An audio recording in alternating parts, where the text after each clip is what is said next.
Hello, everyone. Thank you for joining us today. I have a lot of great information for you, and I'm excited to get to it. So let's get into the deck here. Now, this is going to be a little bit of a mixture of live demo and some slide decks. So I'm real quick going to give you an introduction. Who am I?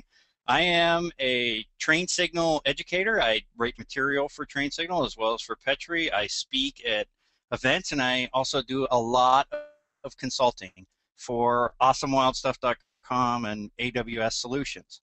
So I don't want to spend a whole lot of time on that. I want to get right to the content. Windows 8, right? You may have heard about it. You may have been messing with it by now, or maybe you're just kind of curious. Well, the details are it hit the stores on October 26th. At the same time, the first ever Microsoft built tablet hit the market, right? The Surface RT, which runs a ARM-based version of Windows 8. And this is some of the reason behind all the buzz, right? There are these brand new Windows 8 tablets, which supposedly really bring Microsoft into that mobile tablet space game with a competitive product. Now, of course, Microsoft has had tablets in the past, but they really haven't done much as far as penetrate the space. We also have the new native UI, or the Metro interface as it used to be called. Another big factor in the Windows 8 excitement is the new version of Office 2013. It has an interface designed around Windows 8, and that Surface RT that I mentioned comes with a built-in RT version of Office 2013 called Office 2013 Home and Student. And that version has Word and Excel, but it does not have Outlook. So for a lot of enterprise users, that's kind of a bummer. But the Surface RT really wasn't designed to compete in the enterprise space like that.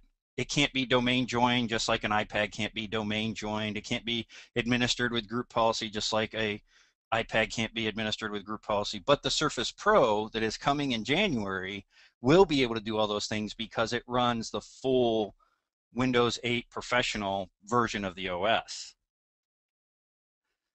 So let's talk a little bit about the inside of Windows 8. It has literally more changes than you can count. It is as big a deal as it was when Microsoft changed from Office 2003 to 2007. Remember that? Remember the ribbon that everybody hated? Well, now most people wouldn't give up the ribbon, to save their lives. It just takes some getting used to.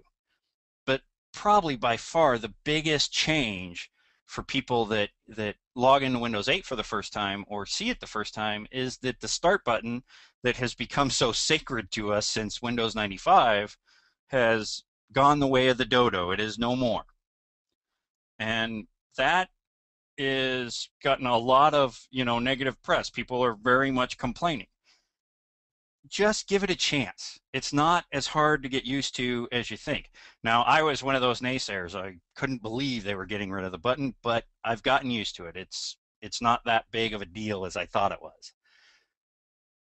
The whole skinny with Windows 8, in my opinion, is that Microsoft is working to try and unify the computing experience, right? It's no longer about having different devices with different operating systems. It's about getting the content you need anywhere, anytime, in the same way, so that the computing device gets out of the way and lets the user get what they need fast and efficiently.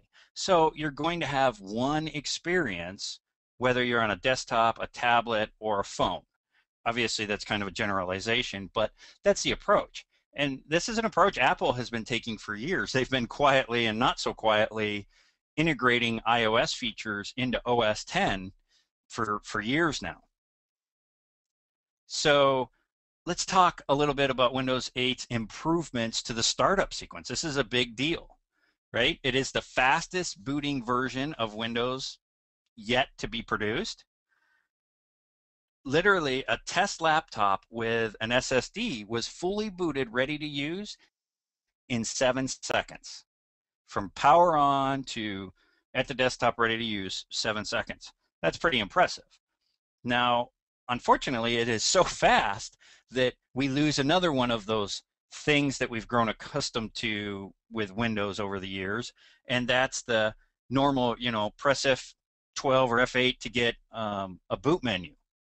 Now, the cool part here is that Microsoft acknowledged that, and they designed Windows 8 to have other methods of getting into boot options and the recovery mode. So if the operating system won't start, for instance, even if it like boots to login but hangs, there are algorithms built in that cause Windows to fire into the Windows recovery environment, or WinRE, even in that scenario. So you don't have to worry like, oh great, what do I do now? I can't, hit F8 to get my boot options. Well, don't worry, you'll reboot and it will come up into the recovery environment automatically. You also can get your boot options through the settings charm, the shutdown menu, or you can even do it from a command line. If you're a command line junkie, you can just do a shutdown.exe/r/o. Now, most modern computers use a UEFI or Unified Extensible Firmware Interface and for their BIOS, and Windows 8 is designed to take advantage and tie right into that. So now we've booted up blazingly fast. What do we have going on now? Well, we have a completely new interface. And you notice I say the native UI. That is what used to be called Metro. And then somebody had to sue Microsoft for using that trademark, and it's no longer called Metro. It's now called the native UI, or native user interface. Whatever, we're talking about the same thing. And Metro, or the native UI, is all about content before Chrome. Or it's, the idea that less is more, and only the most relevant elements should be on the screen in that interface. So an example I like to give is that, an app designed to allow you to watch TV that's streaming from the internet has a lot of menus, right? It has buttons for navigating content, changing volume, etc. But when you're actually watching the TV stream, you really don't want all that junk cluttering up your screen. You want to watch your program. And that's what the native UI is about, is getting all that stuff out of the way. And it's a pretty flat and modular user interface. And it's, bringing you closer to your application's data and ultimately, do things, see things kind of approach. Now, besides the native UI interface, on it you have these live tiles. And live tiles are where Metro takes icons and brings them to life. They're basically a data-driven notification platform. What that means is that without clicking anything, without doing anything, you see content just by looking at the screen. And that content is pushed to you through the Windows push notification service. And it's really cool because it lets an app's data shine through, to the tile and be updated to keep things fresh, but it's very efficient and designed to allow hundreds of those tiles to do that with no performance hit. And, these aren't the old Windows 7 gadgets. Okay, the gadget platform is pretty much dead, even though this appears similar, right? And an example for what we have going on here with the live tiles is that the weather app displays the current temperature without a need for you to open the app. And so I'll take a minute here and bounce out of my slide deck so that I can show you real time what's going on. And I have a couple Windows 8 machines set up. Okay. And so this is the native UI. It is the new start screen. Instead of a start menu, we have a start screen. And you can see on a number of these apps, you have content that's flowing through. Now, I am not in Paris. I wish I was, but I am not. But I haven't enabled location-based services that allow the app to pass my current location, so it's kind of just cycling through some. The important thing is you see that you have content going on here without me clicking or doing anything. So let's bounce back to our deck real quick. Now, the last thing I'm going to mention about the new interface is the charms bar, or Windows 8 charms. And what you can think of it as is the new start menu. It's you fire the charms bar up to be able to get at things or do things like you used to with the start menu. Now, that's a really, really broad analogy, so don't think it's a one-for-one relationship, but it is kind of the universal toolbar in Windows 8. And the cool part about the Charms bar is it's available both in the new native UI and the conventional desktop view. And you'll see it when I bounce back into the app. It doesn't just allow you to start apps, it also allows you to access system level capabilities and other oft-needed features. The easiest way to invoke the charms bar is just to move your mouse to the lower right hot corner. It's right edge. You can also get it by moving the mouse to the upper right hot corner.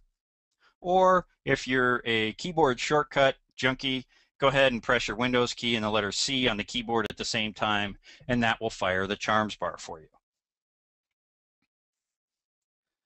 So let's talk about some of these new features that are in Windows 8. Since we've talked about, booting it up, and we've talked about getting it going from that native UI, what are some of the new features that are under the hood? Well, I could spend the whole hour just listing them out. There are a ton of new features. As I said, this is a big release. It's not an incremental thing. And some of those that I wanted to mention to you are on the screen right now. And starting with refresh and reset, think of it as better than a backup, but less painful than a reinstall. And what that allows you to do is, if your computer isn't running the way you want and isn't performing the way you expect, you can use to get it back to a different state that hopefully will work better. Of course, a reset is a completely, back to out-of-box experience kind of thing. And a refresh resets all the settings, gets rid of apps that weren't installed from the App Store, and, a number of other things. Beyond that, we have Hyper-V on the client. This is one of my big favorites. Okay, I'm a fan of virtualization. As you saw, I just popped into a virtualized Windows 8 box. But, Hyper-V has been available only on Windows Server 2008 and R2 so far. So now they bring it to the client, and it allows you to use VHDs just like you do in the other Hyper-V and all of those features. Now, one thing I will mention about Hyper-V is, unfortunately, for some reason, Microsoft decided not to incorporate sound or audio support. So if you're running a client in it and you want audio to pass through, there's kind of a trick you have to go through. And what that is you virtualize the box, and then you don't connect to it through the Hyper-V console. You RDP into it, or you remote desktop into it, and then allow the audio through the remote desktop connection. Now, that is one reason why a lot of people will say, well, why don't you just use the free VMware player? And I say, exactly. So it's really cool, and I'm glad it's there, and I use it quite a bit for running different servers and such, but it does have a little ways to go to, truly catch up and dethrone VMware Player or VMware Workstation. Storage spaces. This is a no-brainer as far as I'm concerned. You know, we've had storage growing and growing and growing for as long as I can remember, but our operating systems haven't made it exactly easy for us to work with it.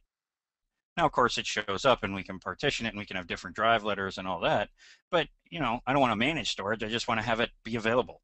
Basically, take all my different drives and let them show up as one letter with the total amount of storage. And that's what storage space does. It allows you to take all your huge amounts of storage that are spread all over, right? And then combine it into one big virtual drive.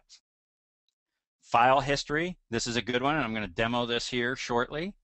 And what file history is all about is it's not about backup.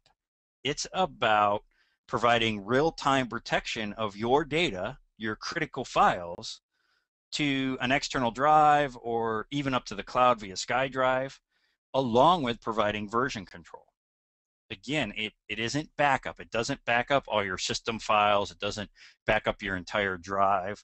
What it does is it watches, your critical libraries and your desktop, so that when you open a Word file from My Documents and then happen to mess it up because you walk away and your kid comes in and starts beating on the keyboard and replacing, 100% of the text in it, you can just use file history to revert back to your earlier version from 2 hours ago. And it's a really nice feature to just kind of have over there on the operating system, whether it be in a home environment or a organizational environment. Group policies. Group policies, of course, have seen a bunch of changes. And one of the big ones, at least as far as I'm concerned, is the new group policy update, which effectively gives us admins a way to push out configuration changes to all the computers that are online in less than 10 minutes. Right? In the past, if we went with kind of the default settings, of 90 minutes, and then you have the variable offset, it could take a couple hours before a change you make shows up on the client. Well, using group policy update, you can push those out. And of course, with everything being PowerShell based nowadays, my friend Don Jones is always saying, learn PowerShell or learn, would you like fries with that? And this is another example. PowerShell is becoming more and more pervasive. There is a group policy update PowerShell commandlet, and it's invoke GP update. And what it allows you to do that, the GUI-based method doesn't allow you to do is it can target, a single PC, and it can run ASAP. But on group policy, I want to mention that, believe it or not, Microsoft has actually removed some settings from group policy with Windows 8, Windows Server 2012, and particularly they've removed the Internet Explorer maintenance policy from the GP editor. So if you have Internet Explorer maintenance policy settings, you'll need to maintain a older workstation to administer those.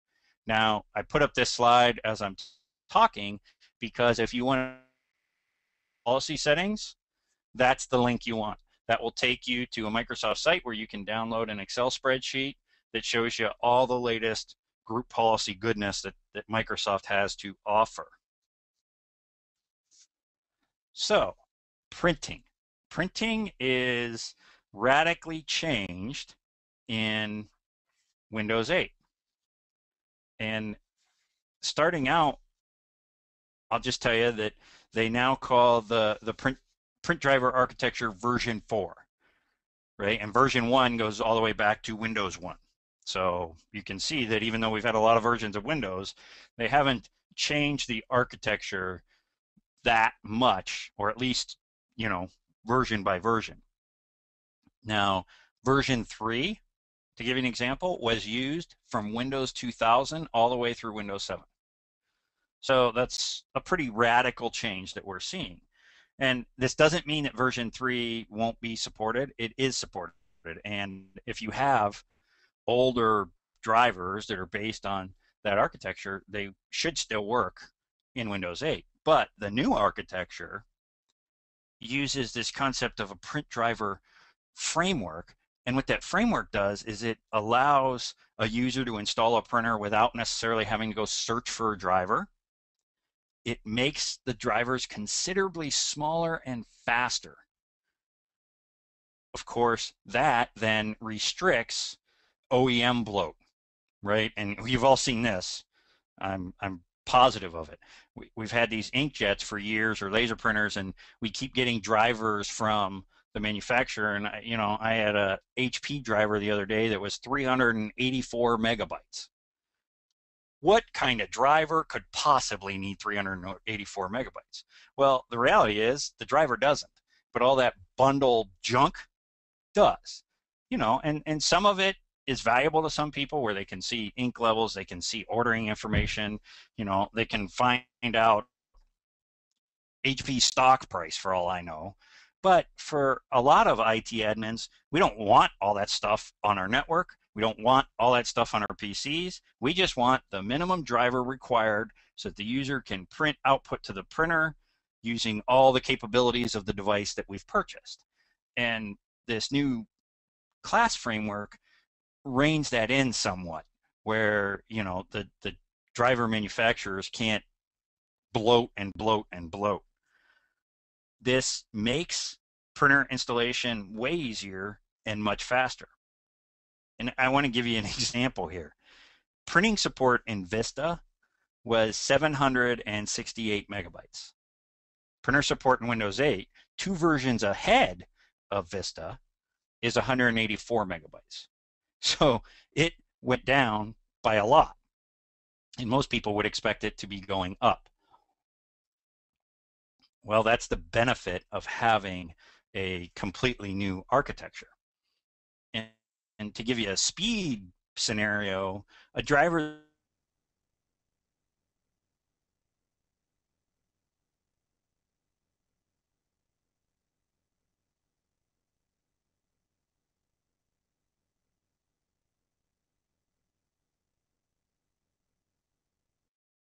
and it makes printing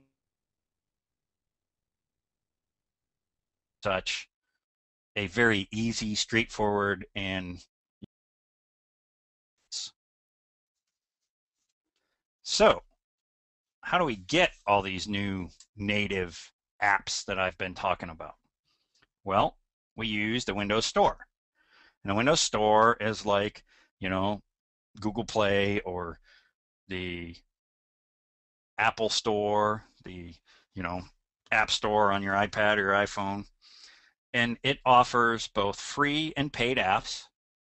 Okay. And it allows you to purchase the Metro style or the native style apps, but it also does let you purchase apps that run on the standard desktop. So that's a cool plus. And another cool plus that you don't get in some of the other stores is the try before you buy kind of scenario. Although a lot of the other stores, like the Apple App Store, allow you to buy a demo version, which is free, and then do an in-app upgrade to get to the paid version. So in a sense, they're allowing you to try before you buy. It simply requires installing 2 apps. In-app purchases are allowed, just like with the other markets, and it requires a Microsoft account. There is no surprise here. Just like you have to have an Apple ID to be able to buy from the Apple Store, or a Google account to be able to buy from the Play Marketplace, you have to have a Microsoft account. Now, the little thing I'll mention here is, for whatever reason, Microsoft kind of went all Sybil-ish with this Microsoft account thing, and it's the same thing that you knew as a Live account, and before that, a Hotmail account. So if you've been a long time Hotmail user, right, you may have converted that to a Live account, and now you've converted your Live account to a Microsoft account. I don't know why they felt the need to give it a new name every couple years, but it's their choice. So the cool thing about the account, if you don't have one, is it's really easy to create during Windows 8 setup, or even after you set it up. But I will mention, for you enterprise users out there, You do not have to have a Microsoft account to run Windows 8. So it's not like every user on your network has to now have a Microsoft account. Now, we're going to bounce out here and start doing some demo. So I'm going to go into this Windows 8 Enterprise VM that I have freshly loaded up for this webinar. And I'm going to start showing you a few things. Now, I also have a Windows 8 Professional VM fired up, or actually it's a physical machine that I'm remoted into. And the reason I did that is because I'm going to show differences as we go. And so, the first thing I want to show you is something that has, caused a lot of people to ask questions, and that's how do you shut down Windows 8 if there is no start button? Notice I don't have a start button over here.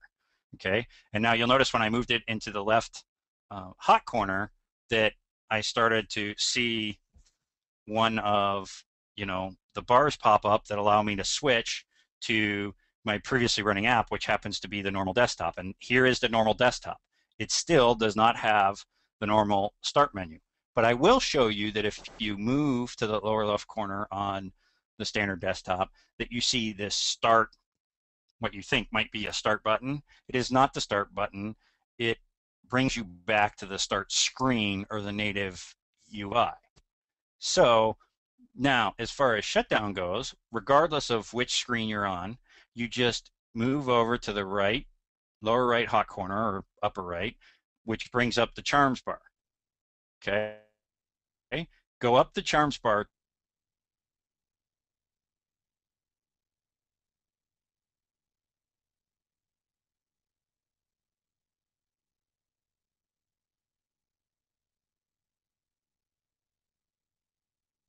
Now, if you decide that you really don't like all that process, you can use the keyboard shortcut of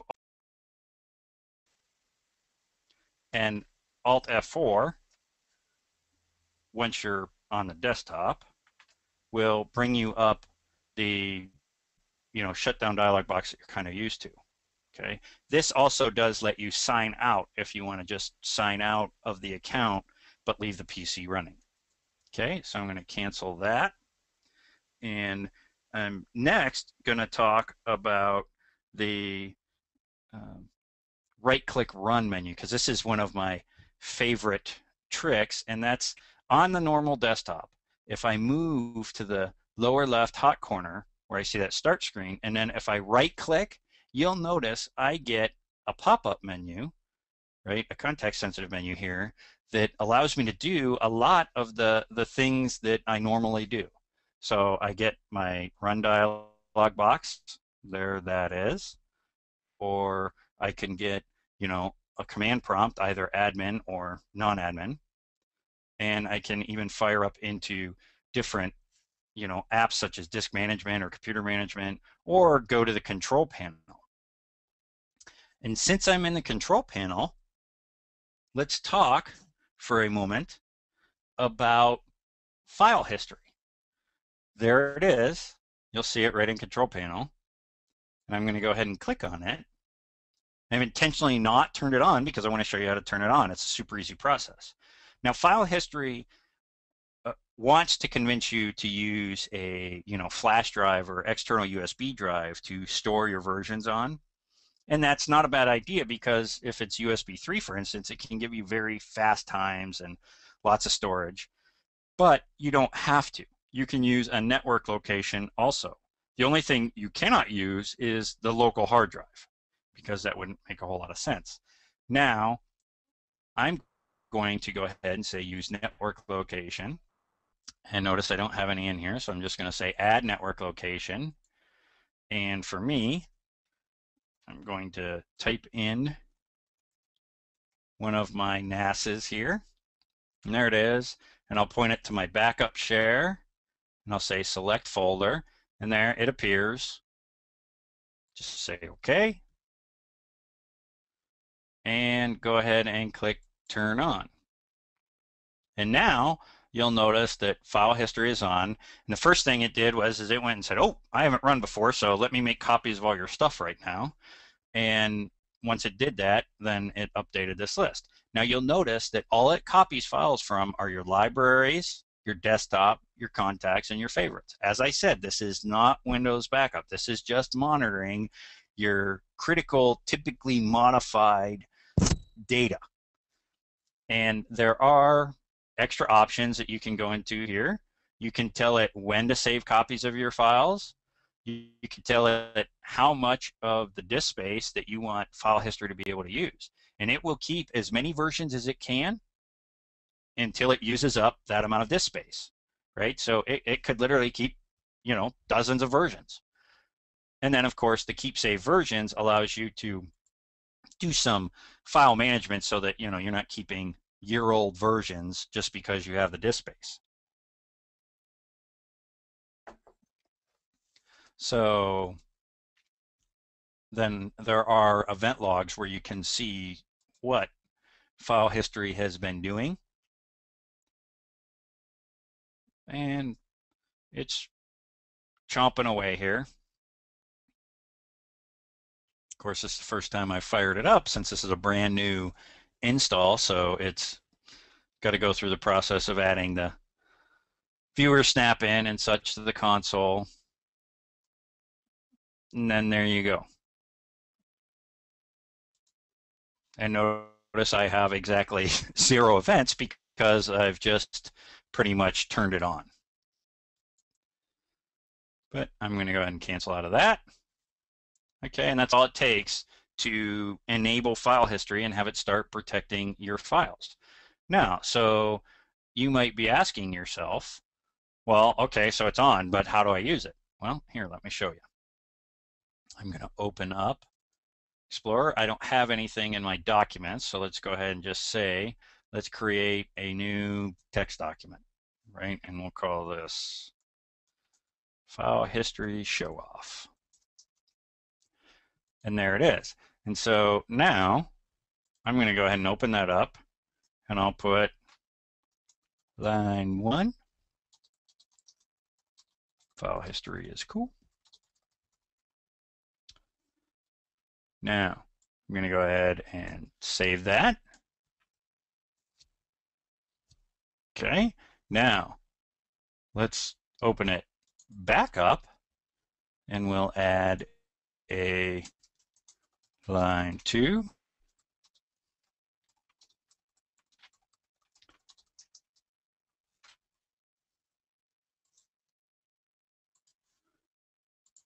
Again, we'll save it. I'm going to go ahead and drop my toolbar for you here because I want you to notice this button on the ribbon right there, History. If I click that, what you should see is the backup of it. Of course, I just remembered that I had file history set to backup every hour. So we better go back to our file history options.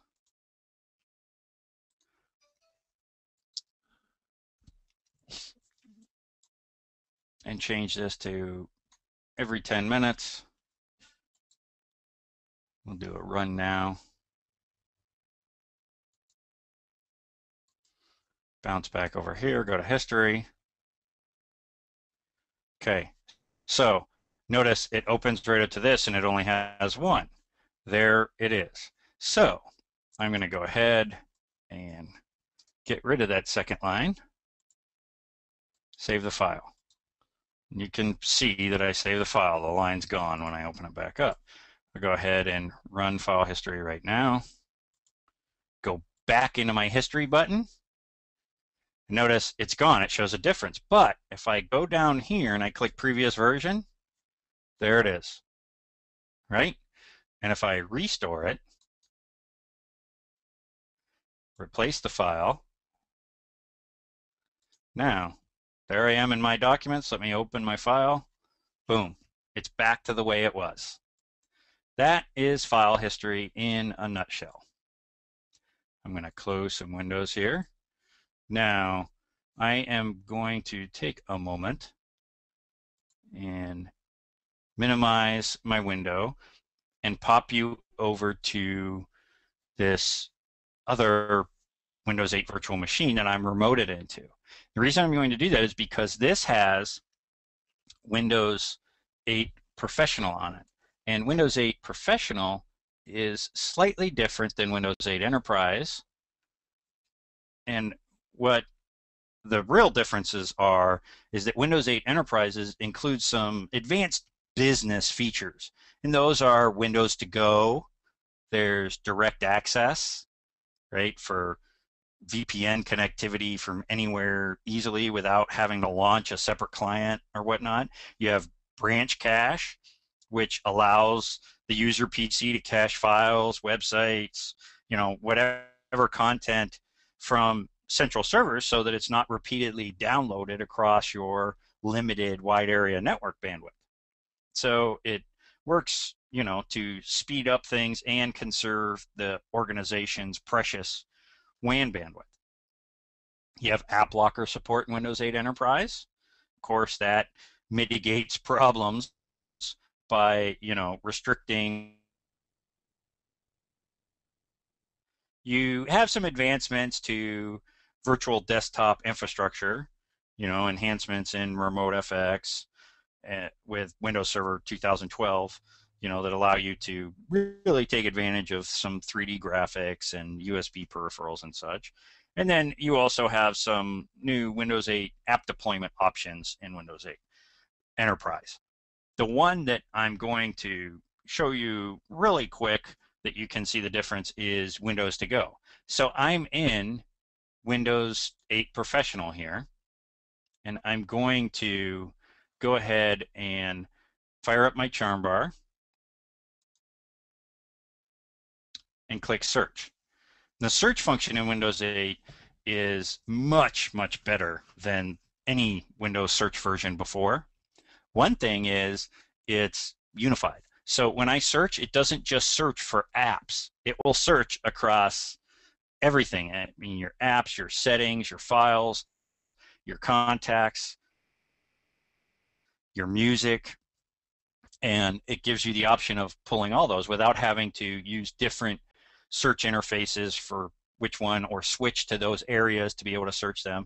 And I'll show you what I mean. I'm going to go ahead and type Windows to Go in the search box. And notice for apps I have 0, but for settings I have 1. So I'll click on settings, and there you go. There's my search results. Now notice that I do get Windows to Go startup options. And what the startup options do is they let you pick that, hey, I want to boot from a Windows to Go device. And Windows to Go is, think of it as being able to take Windows, put it on a flash drive, and go anywhere, plug into a PC, and boot your Windows 8. Right? So that PC might have been running Windows 7 for, Janie, your sister-in-law, but you plugged in, reboot, and now it's your Windows 8 corporate desktop with your approved browser and, a legacy app that you used regularly. It probably won't be, a replacement for desktops or appear in every organization, but in organizations that have needs that it fits, it is a very elegant solution to those problems. Of course, I don't want to tell this PC to boot from Windows to Go workspace, so I'm going to cancel. And I am going to move over here.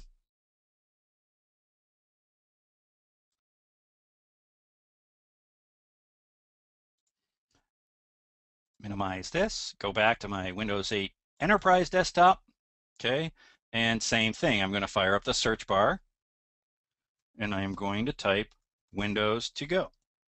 You'll notice that now under settings, I have 2 options. I have that same Windows to Go startup options, but I also have a Windows to Go setting. And if I click that, what this does is allow me to create that Windows to Go flash drive. And you will only find this in Windows 8 Enterprise. Of course, I don't have a flash drive connected, and I don't have an image prepared, so we were not going to deploy one. But I wanted to show you one of the features that differentiates Enterprise from Professional. Okay, I know I'm going fast, but like I said, I have so much content that I want to get out to you that I'm really trying to get through as much as possible. So I hope you're hanging with me. The next thing I want to show you is, something about the start menu that's kind of unique. So you have these tiles, but say you want to add a different application, like you want to put PowerShell on the start menu. So what you do is you just right click out here in the empty space. That will pull up this bar along the bottom, and you go ahead and click all apps. And there's, a bunch of apps on your PC. And over here is Windows PowerShell. So now what I'm going to do is right click it. And again, I get the options along the bottom, and I'm going to go ahead and say pin to start. And when I do that, now if I go back to start, there it is. But watch what happens closely when I click on Windows PowerShell. Did you notice what happened? Did you see where Windows PowerShell started? I'm back on my conventional desktop. So even though I fired that app from the native UI, I'm not running in the native UI because it isn't a native or Metro style app. And a lot of the apps that you'll find on the Windows 8 start screen, if you watch closely, they're actually running over here on the standard desktop. So now that I'm in PowerShell, I'm going to go ahead and do a get host just so that you can see that, of course, Windows 8 contains the latest and greatest version of PowerShell 3.0. So now I'll exit out of there, and I'm going to show you how you can put that same app on this desktop, because a lot of people are like, I don't feel like going over to the start menu every time I want to start an app that just pops me back to the standard desktop. I mean, think about that for a minute. I'm over here on the desktop. I want to start PowerShell. What sense does it make for me to be on this desktop, pull up the charms bar, hit start, hit PowerShell, just end up back over here on the desktop? That seems kind of ridiculous to me. So what I'm going to do is go back over to that start menu. I'm going to right click Windows PowerShell, and I'm going to click Open File Location. When I do that, of course, it opens on the desktop, Windows Explorer, but I'm just going to right click Windows PowerShell and say send to desktop create shortcut, and look where it is. Now, when I want to run Windows PowerShell from my standard desktop, I don't have to bounce back and forth for no reason. I just double click Windows PowerShell, and there we go. Hopefully you're picking up a few little tips and tricks here. So there's also BitLocker and picture password in Windows 8, and I'm going to show you really quick how to set a picture password, because this is one of the features that a lot of people, are intrigued by with Windows 8, although organizations really need to consider whether they're going to allow picture passwords, because they do, to some degrees, make it easier for someone to, shoulder surf. Because to watch somebody type in a password, I have to be close enough to look over their shoulder and see what keys they're hitting. To watch the gestures they make, I could be, 20 feet behind them and just kind of watching their hand. So consider that in your organization before you go implementing. Okay, so to implement picture password, I'm just going to go to settings, and I'm going to go to the change PC settings down here. I'll jump up to my users, and I'll set create a picture password. When I do that, I'll have to confirm my existing password, because you don't want somebody else setting a picture password for you. That's kind of a way to have some humor at somebody else's expense. Now, once that's done, I'll go ahead and choose picture. I have a nice picture of my oldest and youngest daughters here that I'll open. There they are. I can move the picture around to get what part of the frame I want. And then I can go ahead and say, use this picture. Now, I need to make 3 gestures. So I'm going to click and drag from the left to the right, click and drag from the top to the bottom, click and drag from the right to the left. You could make circles or rectangles or anything you want. That's just what I chose. I have to confirm it just like you would confirm it when typing in a password. And that's it. It's done. Finish. Okay. I'll show you just to confirm it here. I'll show you by locking the workstation. Okay. Now, when I click here to go in, notice that I get my picture. I can switch to the typed in password, or I can just swipe my gestures.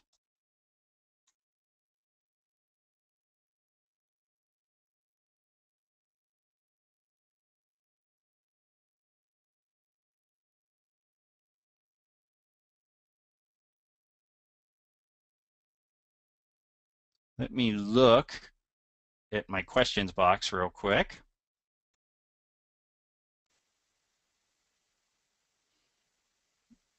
And one question I have is on group policy. How is the group policy update different from gpupdate.exe? Well, gpupdate.exe, you're on the client.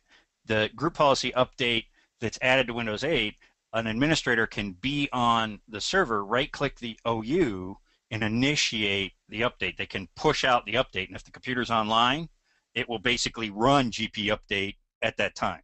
So it's a automated way of getting the computer to run GP update.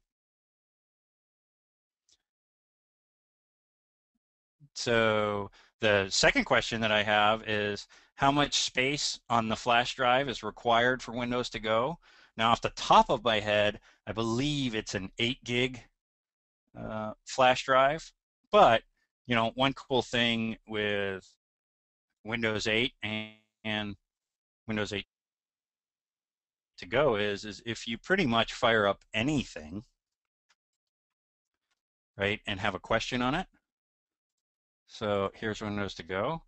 Notice right in the Windows to go, we have a what are the hardware requirements link. Then I can click it and it will go online and tell you all about it. Although I will tell you that, you know, it basically just tells you that, hey, only use a device that's designed for Windows, which pretty much means it tells you nothing.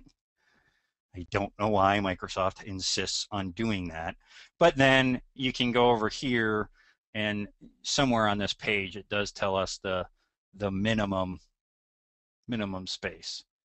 So I'll now that I've pointed you where the answer is, you can let us all know. So there's that. Now I'm going to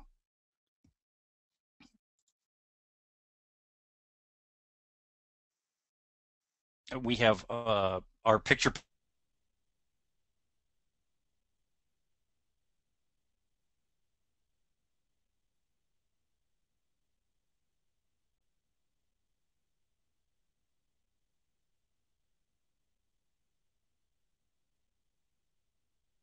but you can check in there.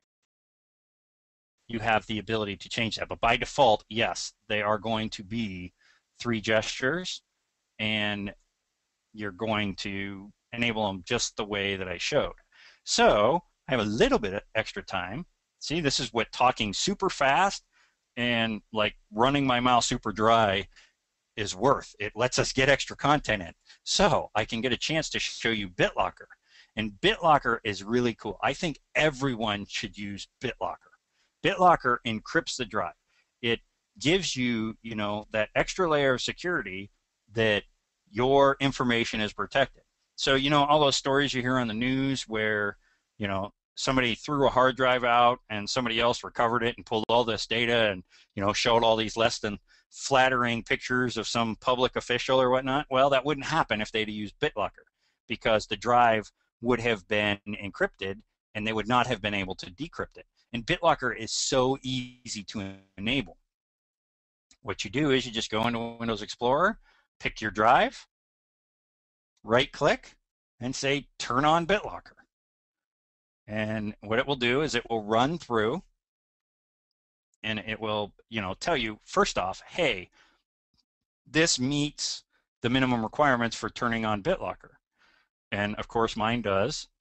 So I'm going to, and again, there's that, what are its requirements? But I'm going to go ahead and say next. And it's going to tell me, you know, that, hey, I'm going to use your existing drive space to encrypt this, and it could take a while. and I'll say next. It shouldn't take very long because I don't have much data on this machine. And when it is done, what you'll see is now when I come into Windows Explorer, this drive will show a lock symbol on it. So I'm going to go ahead and restart this machine. And while that's doing that, I'm going to show you something that you might run into with BitLocker on this computer. This is the other Windows 8 machine that I'm logged into, and I'm going to say turn on BitLocker with it. And it should give me a little error here. And there it is. It's telling me, hey, this computer doesn't have a TPM in it, or a trusted platform module, which is part of the hardware. And so I can't run BitLocker unless your administrator lets that. Well, that's easy enough. You can do it on your own computer if you have Windows 8 Professional, your own tablet. All you need to do is come over, go into your search box. We'll fire up GPEdit. Okay. There's GPEdit. There is a, under computer configuration, administrative templates, Windows components, BitLocker drive encryption, operating system drives. We have this require additional authentication at startup. I'm going to enable, and I'm going to make sure this box that says allow BitLocker without a compatible TPM. I'll say apply and OK. Then I'll exit out of there. For good measure here, I'm going to go to a admin level command prompt and type in GP update. Well, that's running. I'm going to cancel out of my BitLocker window.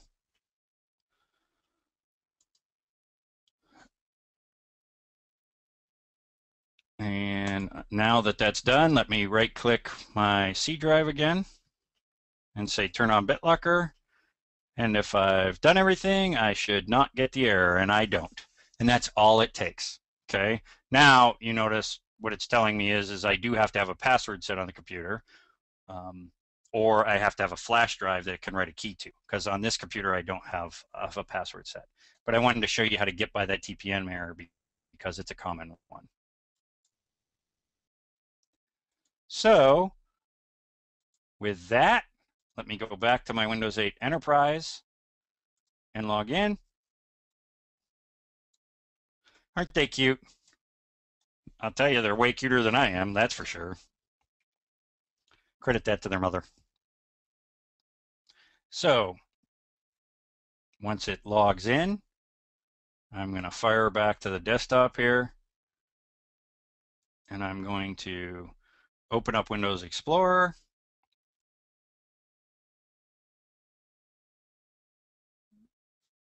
And you'll notice that I got ahead of BitLocker. You know, it fired back up after the reboot, and it's now telling me, you know, here I got to enter that password.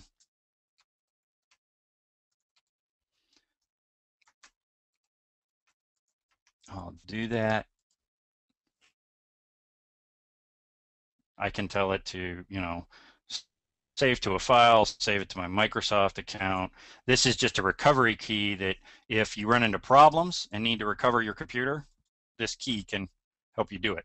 Of course, it doesn't want to let me do it on the local drive because that would not make any sense. So I'll do it to my server.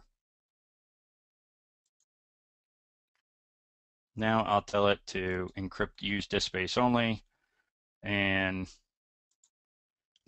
go ahead.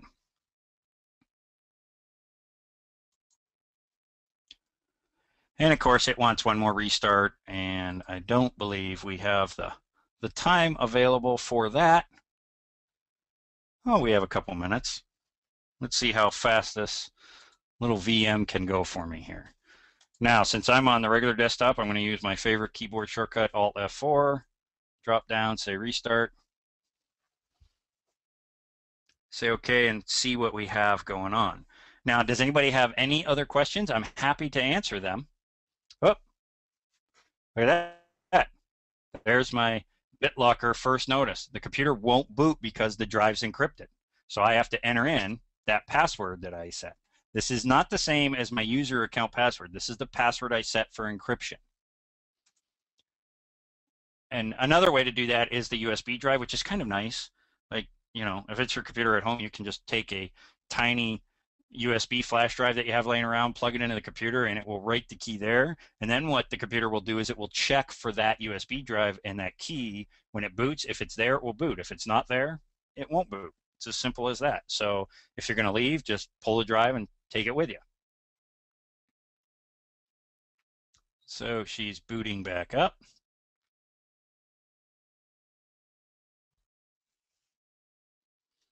And I'm looking to see if I have any questions here.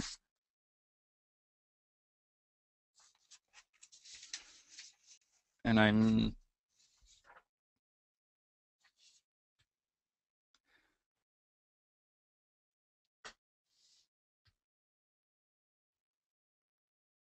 there. One just popped up. Where is it possible to add disks from other network computers to the storage spaces in my Windows 8 computer? Not like what we were talking about. That's designed to let you take, you know, a bunch of drives and let you combine them into one huge volume. So let's fire back up our Windows 8 Enterprise here. Do my login, and just to show you that I can switch to the password and I don't have to use the picture password. There it is. When it finishes logging on here, I'll go to the desktop really quick and fire up Windows Explorer, go to computer,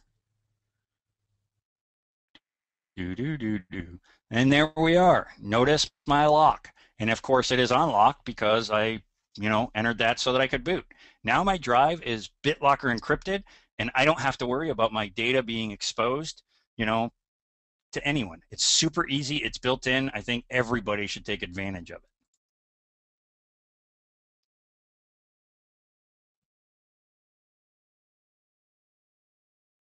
I have a question. If we would only use the desktop apps, can the UI be disabled?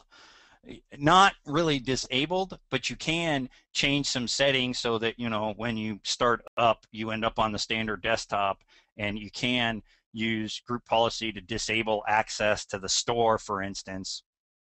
All of those kind of things to make it more like that conventional desktop experience. But I wouldn't recommend it because, you know, there are some native UI apps that you probably find important, and they're going to be more and more as we go along. And on that, the last thing I'm going to mention to you is please do note that now you have two places to get updates. You have your regular Windows Update, which I'll pull up through that nice search feature. And so, you know, here it is, and like I can go to install optional updates, and this is of course the Windows Update that you're used to seeing in Control Panel, okay? And then you also have, and this computer I'm using a local account, this computer I'm using a Microsoft Store account. So I'm going to go ahead and show you that in the store, if you use the store, that you get app updates for the native apps through the store. So you do also have to update here. And this is where you see updates to these apps. And they're as simple as, you know, coming in, clicking the ones you want, and hitting install, which I'll go ahead and do.